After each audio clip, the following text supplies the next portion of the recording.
नमस्कार स्टूडेंट्स, मेरा नाम संगीता गुप्ता है। मैं क्लास 10 में सेक्शन ए और बी को होम साइंस पढ़ाती हूँ और मैं आपको होम साइंस में पहला चैप्टर लेकर के आई हूँ जिसका नाम है पारिवारिक बजट।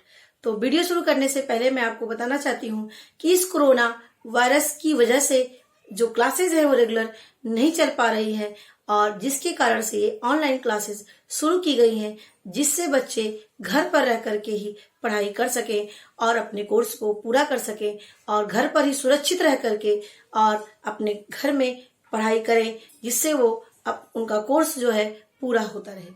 तो चलिए देखते हैं पारिवारिक बजट। तो दोस्तों, क्लास 10 में पहला चैप्टर पारिवारिक बजट है, जिसमें बताएंगे कि पारिवारिक बजट क्या होता है, किसे कहते हैं, बजट कितने प्रकार के होते हैं, इनके क्या सिद्धांत हैं और एंजिल के क्या नियम हैं। ये सारी चीजें मैं आपको बताऊंगी। तो सबसे पहले देखते हैं पारिवारिक बजट किसे कहते हैं। तो दोस्तों, पारिवारिक पहले देखते हैं बजट क्या है। बजट क्या होता है कि भूतकाल का व्यय, भूतकाल का मतलब जो बीत चुका है। तो भूतकाल में हमने क्या, व्यय का मतलब खर्च करना, भूतकाल में हमने क्या खर्च किया।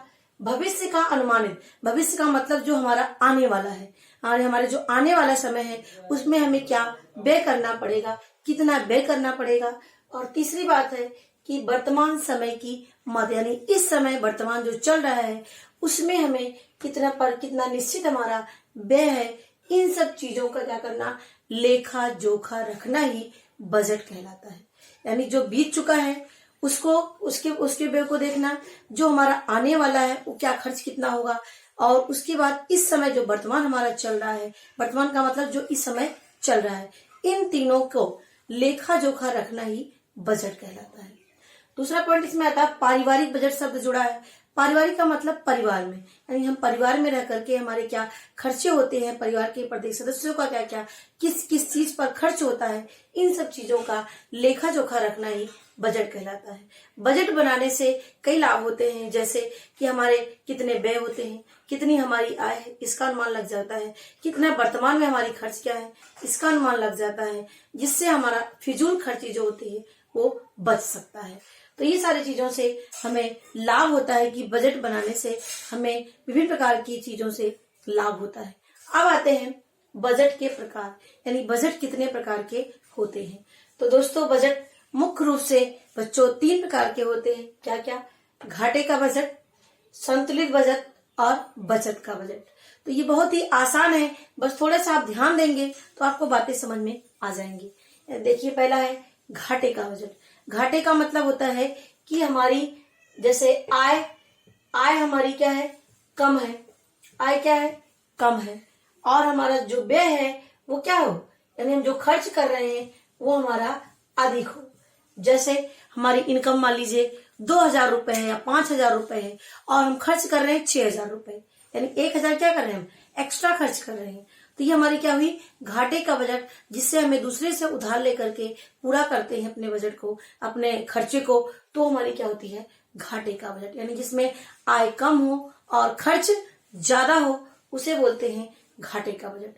दूसरा आता है संतुलित बजट। संतुलित बजट ऐसा बजट होता है जितना इसमें हमारी आय हो और आय के बाद जितना हमारा व्यय हो, यानी जितना आय आए उतना हमने खर्च कर दिया, कोई उसमें कुछ बचा के नहीं रखा भविष्य के लिए, वो हमारी क्या होती है, संतुलित बजट। यानी 5000 आया इनकम और 5000 हमने खर्च कर दिया, वो क्या हुआ, वो संतुलित बजट है।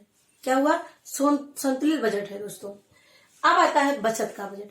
बचत का बजट क्या होता है, जिसमें आय जो है हमारी आय, और आय में हमने व्यय कर दिया और कुछ जो है बचा करके भविष्य के लिए रख लिया। कितना, आय हमारी आई और आय में हमने कुछ खर्च कर दिया और उसके बाद कुछ भविष्य के लिए बचा कर रख लिया, उसे बचत कहते हैं। यानी आय जैसे मान लीजिए 5000 रुपए है, उसमें 4000 खर्च कर दिया या 4500 खर्च कर दिया और उसमें 500 रुपए भविष्य में कभी भी आकस्मिक कोई आवश्यकता कोई लग जाती है तो उसको बचा के रख लेते हैं, तो क्या होता है, वो बचत का बजट होता है। क्या होता है, बचत का बजट होता है।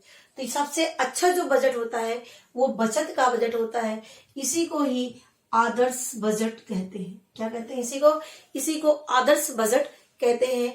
और जो सबसे नुकसानदेह होता है हमारे लिए वो कौन सा होता है? घाटे का बजट होता है।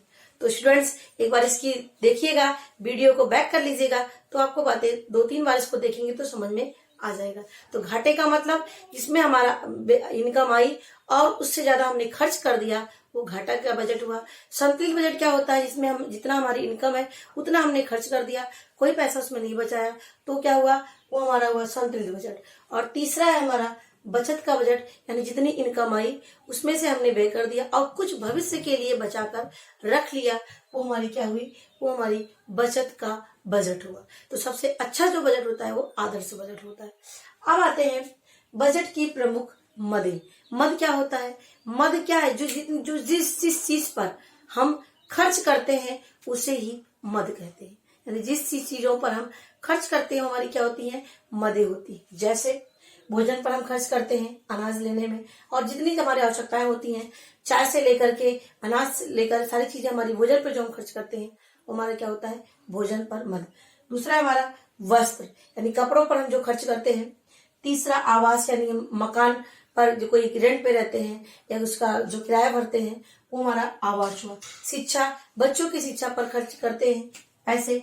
और नेक्स्ट स्वास्थ्य, यानी किसी कोई बीमार हुआ, कोई आकस्मिक कोई जरूरत पड़ गई या कोई किसी की लगातार दवा चल रही है, तो ये सारी यानी स्वास्थ्य से है। नेक्स्ट मनोरंजन और यातायात। मनोरंजन यानी जो मनोरंजन के साधन से टीवी हुआ, रेडियो हुआ, इन सब की चीजों पर खर्च करते हैं। और यातायात का मतलब आने जाने के लिए जो पैसे खर्च करते हैं। यानी इतनी चीजें मुख्य रूप से होती हैं जिसे हम मद कहते हैं। मद का मतलब जिन जिन चीजों पर हम पैसे खर्च करते हैं उसे ही मद कहते हैं। तो ये आप एक बार और पढ़ेंगे तो आपको समझ में आ जाएगा। अब आते हैं बजट के क्या सिद्धांत है। क्या है? बजट के क्या सिद्धांत है? तो दोस्तों जो बजट के सिद्धांत इसमें परिवार के निर्धारित लक्ष्य होते हैं। क्या होते हैं स्टूडेंट्स? परिवार की इसमें निर्धारित लक्ष्य होते हैं। यानी हमारी लक्ष्य का मतलब हम एक उद्देश्य बनाते हैं हमारे परिवार में, एक महीने में इतने खर्च करना है, ये सामान लेना है, और एक साल में हमें शादी करनी है या उसके बाद जमीन लेनी है। इन सारी चीजों पर हम खर्च, यानी परिवार का एक निर्धारित लक्ष्य होता है, उसके अनुसार हम बजट बनाते हैं। परिवार की वर्तमान आवश्यकता क्या है, इस पर भी ध्यान रखते हैं। तीसरा है आय से अधिक व्यय पर नियंत्रण रखते हैं, यानी हमारी जितनी आय है और उस पर व्यय न होने पाए, जिससे ज्यादा अधिक न व्यय होने पाए, घाटे का बजट न जाने पाए, इस पर नियंत्रण रखने के लिए बजट बनाते हैं। नियमित रूप से बचत, यदि हम बजट बनाएंगे तो हमें कितना खर्च करना है, कितना हमें खर्च करना है और कितना हमें भविष्य में बचा कर रखना है, इसका भी जो है हमें अनुमान लगा लेते हैं और हम बजट से बचत भी भविष्य के लिए कुछ रख लेते हैं। अब आता है लास्ट आपका एंजिल के उपभोग का नियम। क्या है दोस्तों? एंजिल के उपभोग का नियम। इसमें क्या है? एंजिल एक व्यक्ति थे, यानी एक अर्थशास्त्री थे। कहाँ के?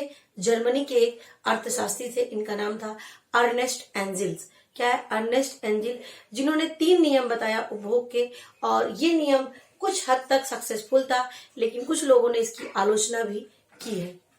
तो देखते हैं कि इन्होंने मुख्य रूप से 3 नियम बताए। कितने? मुख्य रूप से 3 नियम बताए। क्या क्या? कि जैसे जैसे आय बढ़ती जाती है, आय का मतलब इनकम, यानी जैसे जैसे हमारी इनकम या आय बढ़ती जाती है वैसे वैसे भोजन पर व्यय प्रतिशत घटता जाता है। यानी जिसके पास जो जितना अमीर होता जाता है, जितना वो रिच होता जाता है, उसके भोजन पर व्यय कम होता जाता है। वो अन्य चीजों पर खर्च अधिक करता है, लेकिन भोजन पर व्यय जो है खर्च कम करता है। दूसरा में इन्होंने बताया कि जैसे जैसे आय बढ़ती जाती है, शिक्षा, स्वास्थ्य, मनोरंजन पर व्यय बढ़ता जाता है। यानी जैसे शिक्षा पर, यानी जैसे जैसे इनकम बढ़ती है, हम अच्छे स्कूल में बच्चों को डालते हैं अपने। स्वास्थ्य यानी अच्छे डॉक्टर को दिखाने की कोशिश करते हैं। मनोरंजन से संबंधित जो चीजें होती हैं उसको अपने पास रखने की कोशिश करते हैं। यानी हमारी जैसे आय बढ़ती है वैसे वैसे इन चीजों पर हम खर्च अधिक करते हैं। शिक्षा, स्वास्थ्य और मनोरंजन पर जो खर्च होता है वो अधिक करते हैं। नेक्स्ट हमारा है जैसे जैसे आय बढ़ती है, जैसे जैसे व्यक्ति की आय बढ़ती जाती है, इनकम बढ़ती जाती है, वैसे वैसे मकान, वस्त्र, बिजली पर जो व्यय होता है वो स्थिर होता है। क्या होता है स्थिर का मतलब न तो घटता है न तो बढ़ता है।